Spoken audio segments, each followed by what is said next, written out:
4-5 அரசியல் லீடர்கள் பத்தி நான் நேம் சொல்றேன். அவங்க நேம் சொன்னோன்னே உங்களுக்கு என்ன ஸ்ட்ரைக் ஆகுது அப்படின்றத சொல்லுங்க. எம்.கே. ஸ்டாலின் ஒரு இது மாதிரி தான் வச்சிருக்காங்க, ஒரு பொம்மை மாதிரி தான் வச்சிருக்காங்க சிஎம் சீட்ல.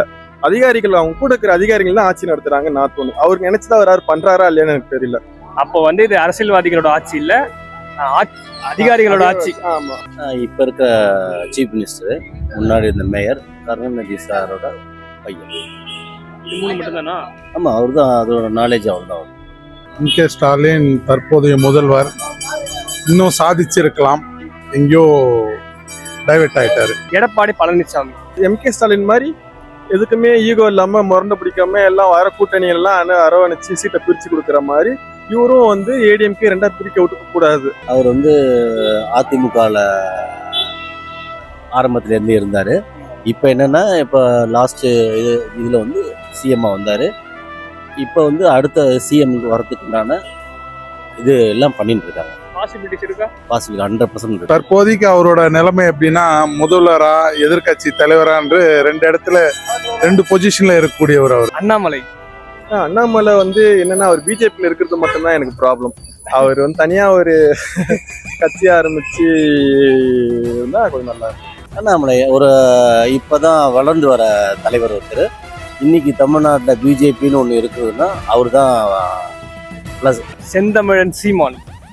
செந்தமிழ் சீமான்ங்கிறது என்னன்னாக்க, செந்தமிழ் சீமானே விட்டுருங்க, வேற ஏதாவது தலைவர் சொல்லுங்க. தொல் திருமாவளவன் அரசு பண்றதப்ப டைரக்டா கேள்வி கேட்காம என்ன யாரு இப்போ டிவிகேஸ்ல இருந்து கொஸ்டின் பண்ணாலும் ஏடிஎம் கொஸ்டின் பண்ணாலும் திருமாவளவன் தான் வந்து வழியில வந்து முட்டு கொடுக்குறாரு. ஸோ அது வந்து நான் அவர்கிட்ட இருந்து பெரிய டிசப்பாயின்மெண்ட். அவர்கிட்ட இருந்து நான் இதை எதிர்பார்க்கல. அவரு இந்த மாதிரி கூட்டணி ஆட்சியாவே கூட்டணி கட்சியா இருந்தாலும் அரசு தப்பு பண்ணுதுன்னா டைரக்டா தப்பு அப்படின்னு சொல்லணும். ஆக்கப்பூர்வமானவர், ஆனா ஜாதி தடையா இருக்கு. நயினார் நாகேந்திரன். நயினார் நாகேந்திரன் ஆல்ரெடி ஏடிஎம்கிலிருந்து பிஜேபிக்கு வந்தவர் தான். இப்போ நல்லா சவுத் சைடில் நல்லா பண்ணிட்டு இருக்காங்க. நயினார் நாகேந்திரங்கிறது ஒரு நல்ல நேம் இருக்கு. டிடிவி தினகரன். டிடிவி தினகரன் வந்து சசிகலா இல்லைன்னா டிடிவி தினகரன் கிடையாது. மருத்துவர் ராமதாஸ் ஐயா. எதுவும் வந்தாலும் எந்த பிரச்சனையும் அவர் அறிக்கை விட்டே வந்து பயங்கரமா கட்சியை வளர்த்தவர். சரிங்களா? ஸோ இப்போ மீடியா வெளிச்சத்திலே இருக்கணுன்றதுக்காக மேபி அவர் டெய்லி இந்த மாதிரி ஒரு நாளைக்கு ஒரு நியூஸாக சொல்லிட்டு இருக்காரா என்னன்னு தெரியல. வீட்டில் வந்து ஒட்டி கேட்குற கறி வச்சிருக்காங்க அப்படி இப்படின்னு சொல்லி அப்படி சொன்னா 4 பேர் நம்மளை பற்றி பேசுவாங்க, கட்சி ஆக்டிவாக இருக்கும். நல்ல அருமையான லீடர். அவங்களும் வந்து குறைஞ்சது ஒரு எனக்கு தெரிஞ்ச ஒரு 30-35 வருஷமா போராடிட்டு இருக்காங்க பாட்டாளி மக்கள் கட்சிக்கு. அதுக்குண்டான சொல்யூஷன் எதுவுமே கிடைக்கல. லாஸ்ட் இயர் வாஜ்பாய் கவர்மெண்ட்ல அன்புமணி ராமதாஸ் வந்து சுகாதாரத்துறை அமைச்சராக இருந்தபோது நல்லா பாசிட்டிவாக கொண்டு வந்தாங்க, எல்லாமே நல்லா கொண்டு வந்தாங்க. நல்ல கண்ணையா அவங்களாம் வேணாம் போயிட்டாங்க. ஆமாம், அது கம்யூனிஸ்டுங்கிறதே விட்டுருங்க. கம்யூனிஸ்டும் திருமாவளவன் அந்த நாம் தமிழர் கட்சியில வேண்டாம். ஏன் அவங்களாம் வேணான்றீங்க சார்? அவங்களாம் சார் எப்போ வேணா மாறுவாங்க சார். இது வந்து இந்த பிளாட்ஃபார்ம்லேருந்து அந்த பிளாட்ஃபார்ம் தாண்டி போயிட்டே இருப்பாங்க. அவங்க அந்த பிளாட்ஃபார்ம் இந்த பிளாட்ஃபார்ம் வருவாங்க.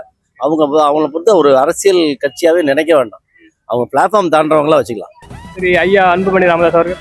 அவருக்கும் அதே தான், நல்ல நிர்வாகத்திறன் கொண்டவர், நல்ல விஷனரி, நல்லா இருக்கு. ஆனா அவருக்கும் அந்த சாதின்ற ஒரு கட்டுப்பாட்டுனால தடையா இருக்கு.